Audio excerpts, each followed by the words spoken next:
More reactions have continued to trail the release of the lists of the candidates for the 2023 elections by the Independent National Electoral Commission, INEC.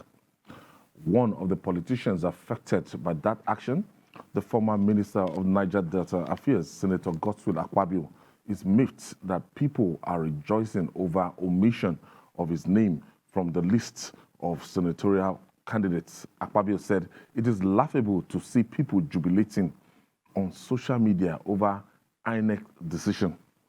Adekule Yusuf, I don't understand this. Maybe let's go back and talk about it. Some of them that are complaining now participated in the presidential primaries of their parties. One of them is Lawan, the Senate president. Akpabio bought forms. I didn't remember whether he went. He was part of it. So at the end of the day, He stepped down for Senator Bola Tinubu. and so he participated. That's what it means. By the timetable of the APC, May 27 senatorial primaries across Nigeria. Then a week later, I think June 7 to presidential primaries. So when did Lawan, Akpabio, and others that are raising head now, when did they take part in senatorial primaries? And a week later, they went ahead.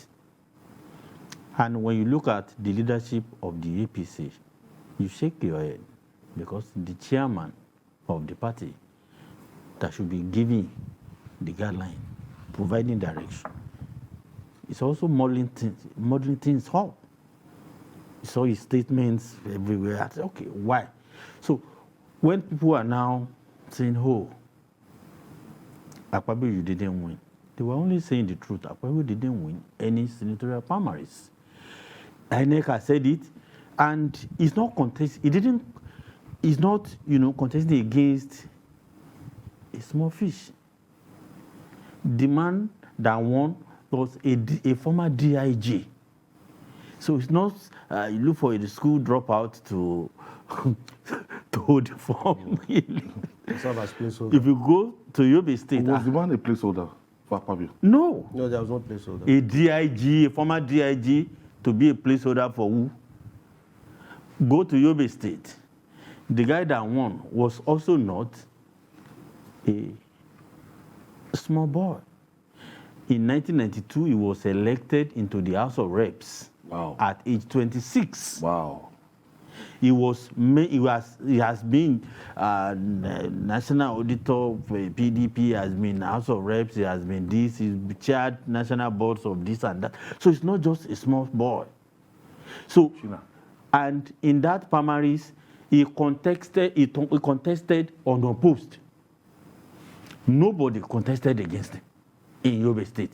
But in Akwa Ibom, Akpabio's style, they organized another kangaroo primaries, which was not monitored by INEC. INEC said nobody was there from them. So at the end of the day, must you be in the Senate? Why the desperation?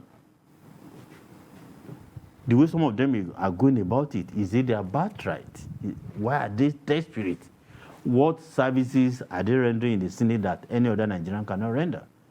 I haven't seen them do any superlative, thing in the National Assembly in recent years. So why are they desperate? And when INEC has come out and said, oh, maybe INEC is gradually, getting back its mojo, follow the rules, and that's all. Because in this kind of,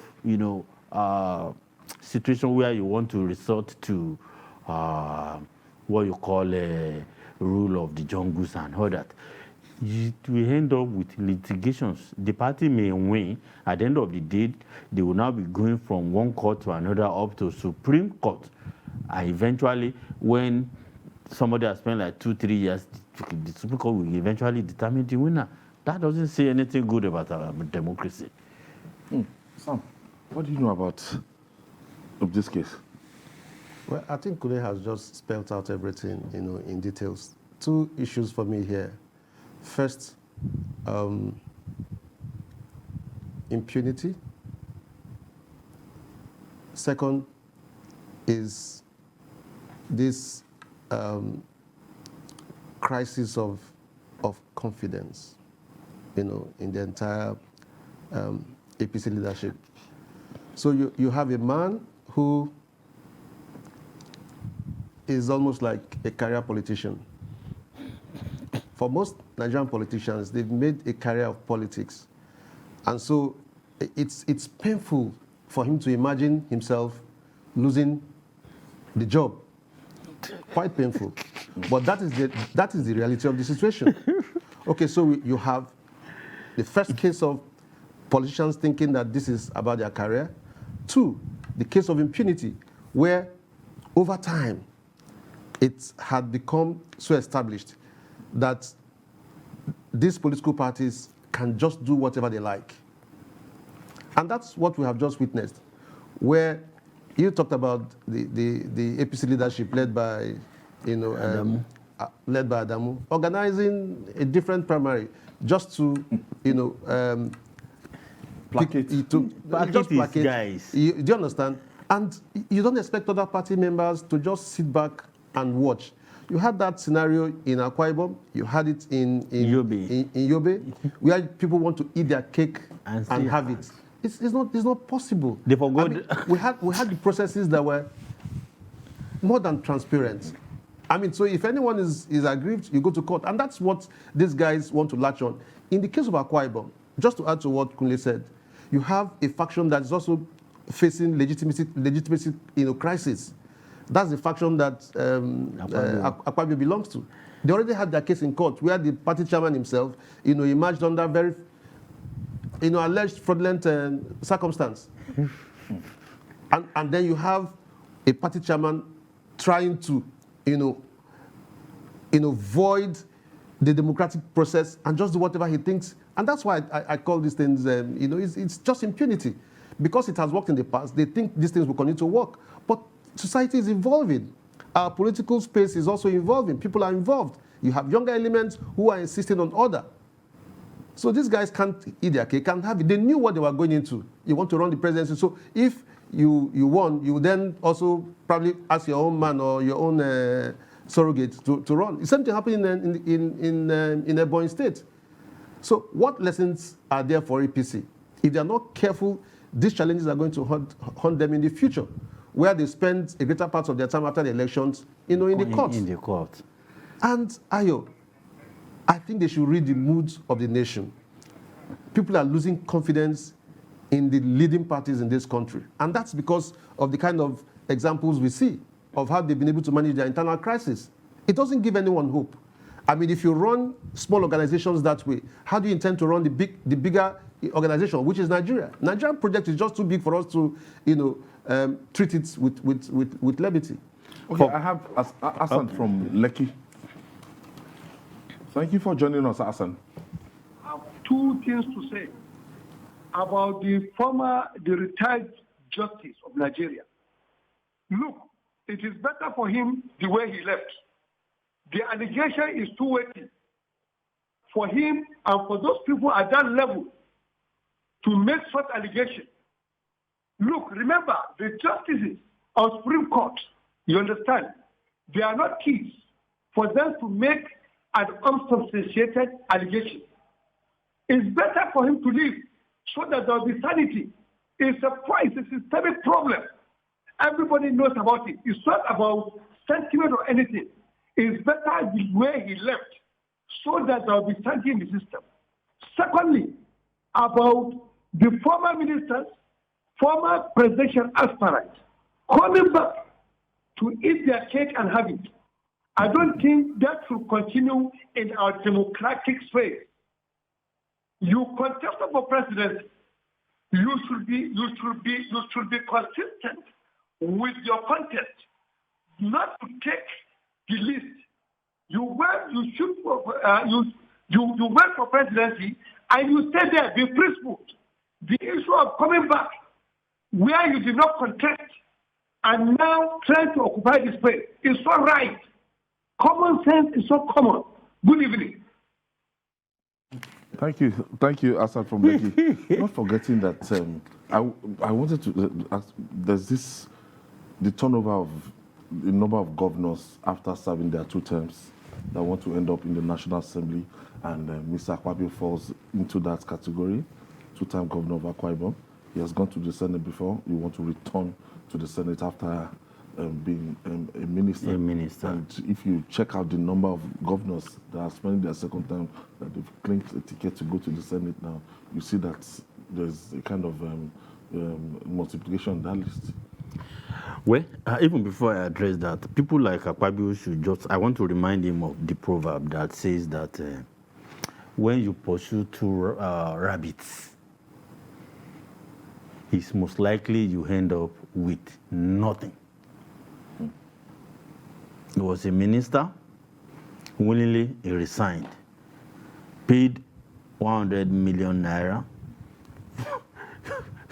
to contest for president. And now he has I can see his his plight. So you assured him that he would emerge as the candidate of the party. Nobody needs to assure him. Politicians don't think like ordinary folks. They believe everything is possible. Impossibility is not in their Or universe. he thought he was the anointed. No. That's how every one of them thinks. So now, he should just let peace reign. If he had forgotten about that proverb, I've decided to remind him that when you pursue 2 rabbits, you will likely end up with nothing. So the Senate President Lawan should take the wisdom in that proverb. Our Akpabio should also do the same thing. Now back to issue of former governors going to the Senate. Please tell me who has been an outstanding former governor and that is now serving as a minister in the Senate. They just look at it like this center you have in Noshodi, where they call Harming Resettlement Center. So they're now turning the National Assembly to former government resettlement center. And Nigerians indulge them. They call that the NAFRIC. No, I don't know what we call. Center. I don't know what we call our Senate. Who among them? Akpabio was there before. Tell me, what outstanding thing did he do?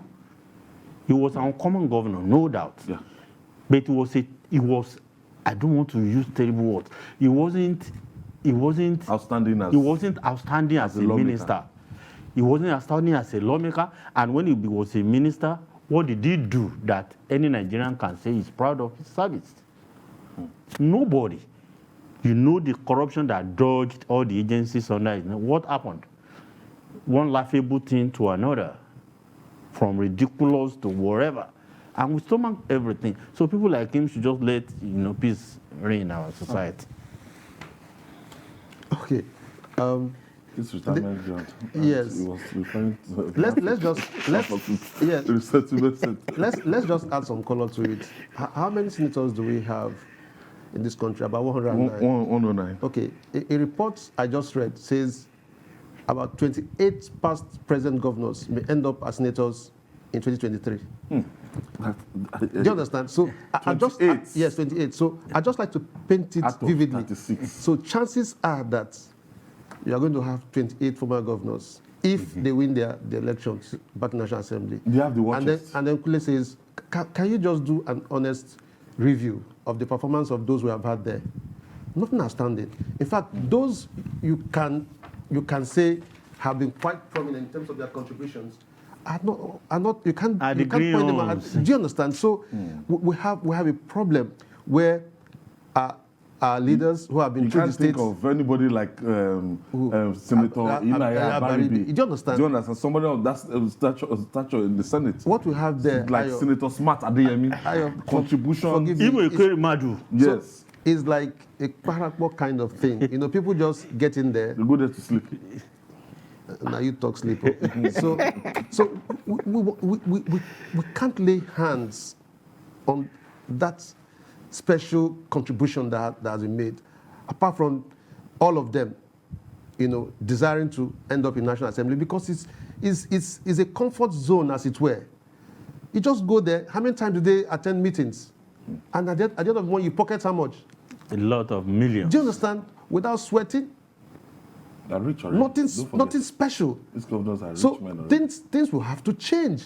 We need we need to disrupt the system in a manner that people just don't go there, sit down at the end of the month, pick money for not doing anything. We see them sleep in the course of plenary and all that. Just too many examples to point at. So people should not just come here and try to impress us and give the impression that walking through the party leadership that they can do whatever they like and all that. People are watching.